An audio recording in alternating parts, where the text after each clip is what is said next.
And here we go for the install of the Exemplar Instant Greenhouse Hoop Tunnel. It's a lot of measuring and a slow start visually, but this is the foundation and it's important that we do it right. So we're measuring back and forth, measuring, linear side, choosing one space to start, measuring the 40 feet out, measuring the 16 feet across, measuring another 40 feet out. We're just putting in these rebar stakes pretty lightly right now as we continue to double check everything, check the corners again, Pythagorean's theorem, check the corners, double checking all these measurements, and now we're finally ready to begin distributing these rebar and, just measuring it out, putting it at every 5 feet and getting ready to do it. Double check again. Make sure everything's right. Make sure everything's straight. So here we go. Spray painting the spots. Every 5 feet. Every 5 feet other side. We're distributing the rebar, the center plates, the hooks. Placing all these rebar pieces on pretty lightly. Checking once more. Moving stakes a little tiny bit if we need to. And so someone put them all into the ground pretty deeply, and then we assemble these arches and start putting them out. So that's our first one. Keep going. I can't remember how many more. Okay, a quick huddle here.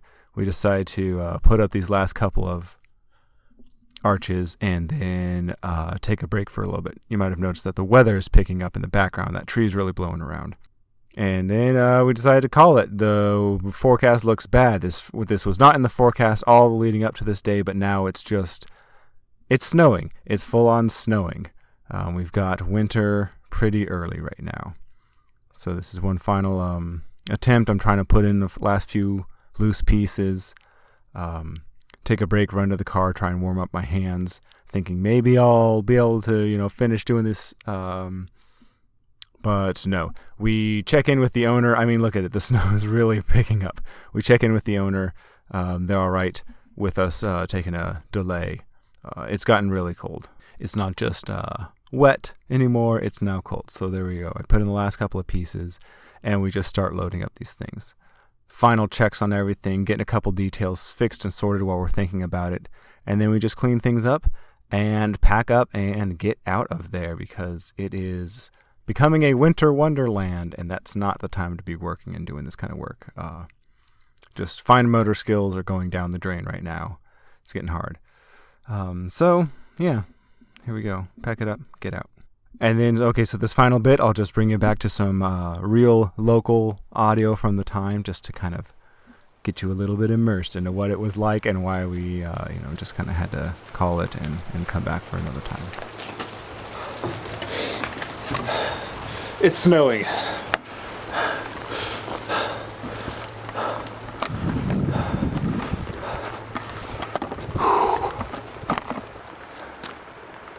Just our luck. He's setting up this greenhouse on the first snowing day of October's winter. But hey,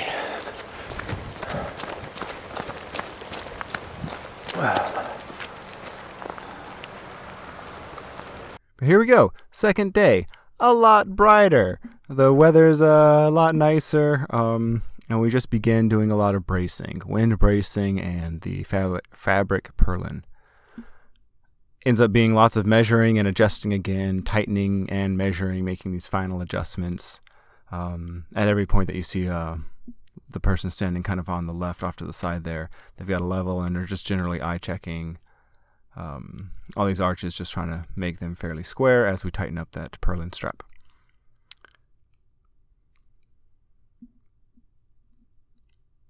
And then I am assembling the wind bracing here. So we have a door on this side, which means we don't have the gather and stake, which means we don't want the purlin strap to be off in the front of it.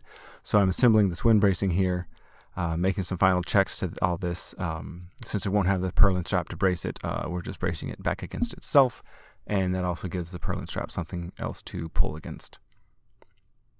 They're finishing up, tightening up the purlin strap at the far end, securing it, And I start up here with the wiggle wire channels. As we're putting these wiggle wire channels on, we're just trying to make sure that we stay center and keep everything flush and plumb.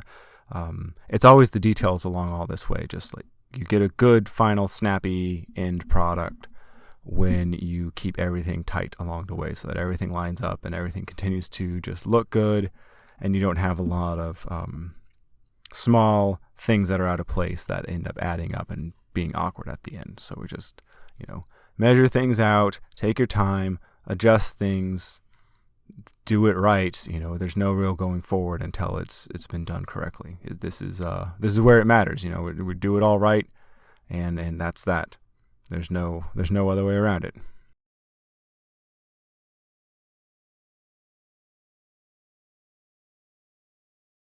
Oh, here we go. I send Alex down here to grab the camera because it has begun raining, just like our previous day.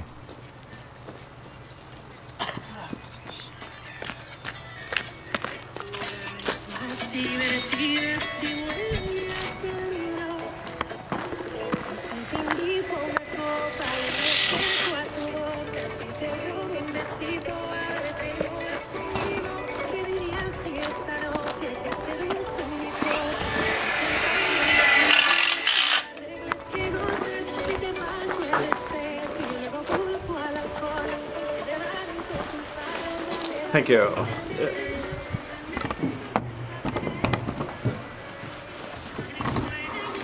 I mean, shoot, if you want to pay me for your photograph or your camera person, I'm just saying, I should totally do that too.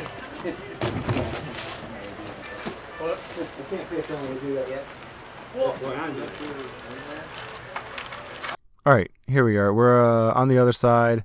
Look at Alex in the background, being active, moving stuff.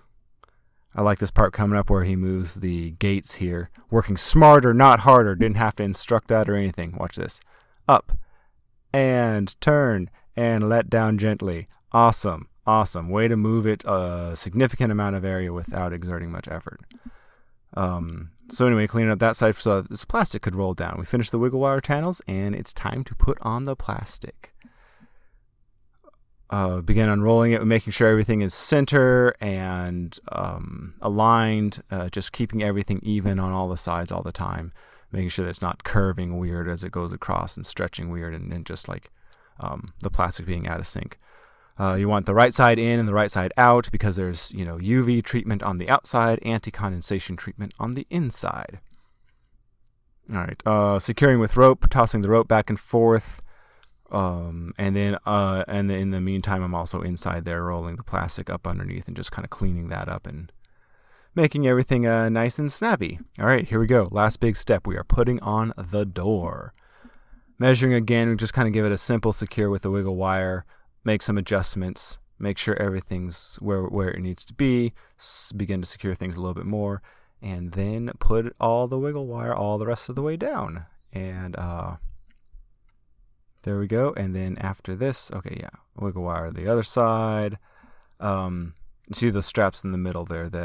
If you unzipper the door, they can hold the door up. So it's really neat. But otherwise, here we go. I'm cleaning it up, cutting the excess off, starting from either end, because once you get to the top center there, it kind of gets a little bit hard to pull it away from the tunnel and not cut the plastic. But there we go. It's all done. We finished the install. We are good to go. The door's there, the tunnel's there, the plastic's there, everything's tight.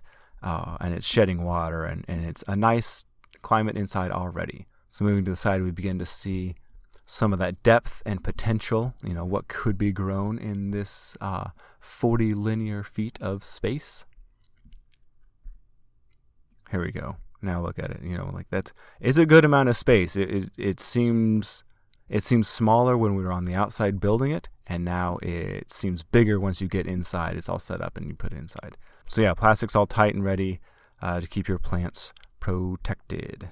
Here we go. We're looking in from the front door and just looking down through the center of the greenhouse, looking at the gather and staked end at the other side. That's also where the purlin is anchored, so we can kind of see that at the center top here. But in general, you can kind of tell both of the edges have a pretty sharp rise, and it doesn't get really hunched or tight if you're working all the way up to the edge of this space. So easy to use all the productive space in here. So looking up, we see the center purlin straps here, the double strap, because we have the single door construction, so we had to loop one down to the door at the far end there, and then coming back up the other side. All right, looking down one of the edges, just kind of showing the arches on the inside, then the plastic, then the rope on the outside. We see the double zippered door, a little bit unzippered in the background there. All right, closer detail of the edges there. It's we've just got this excess. Makes it easy to adjust things in the future if you want. We've just rolled it up. It's all tight and neat. Not going to trip on it, not going to cut it, not going to damage it. It's just put away if you need it, and sitting aside if you don't. We've also got these side curtain hooks, which can be spun around the other side after you lift the plastic up, and it just helps hold it up for summer ventilation.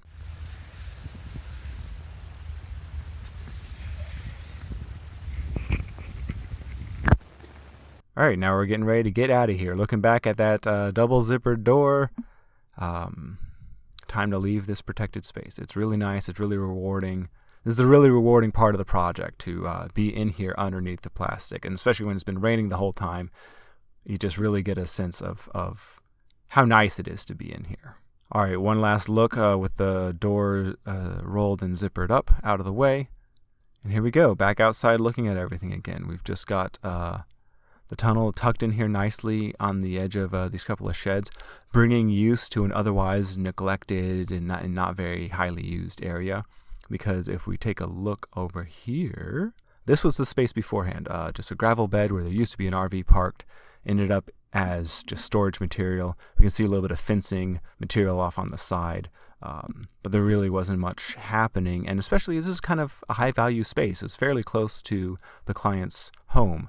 So rather than just bulk storage of unused materials, we now have this transition from left, just gravel road where you can just kind of lay stuff on top, to right we have the protected environment, protected storage, or protected plant production space, right? We could put in tables and nursery. This space is destined to be a plant nursery to really help this client increase and improve how much they're going to be producing over their coming years.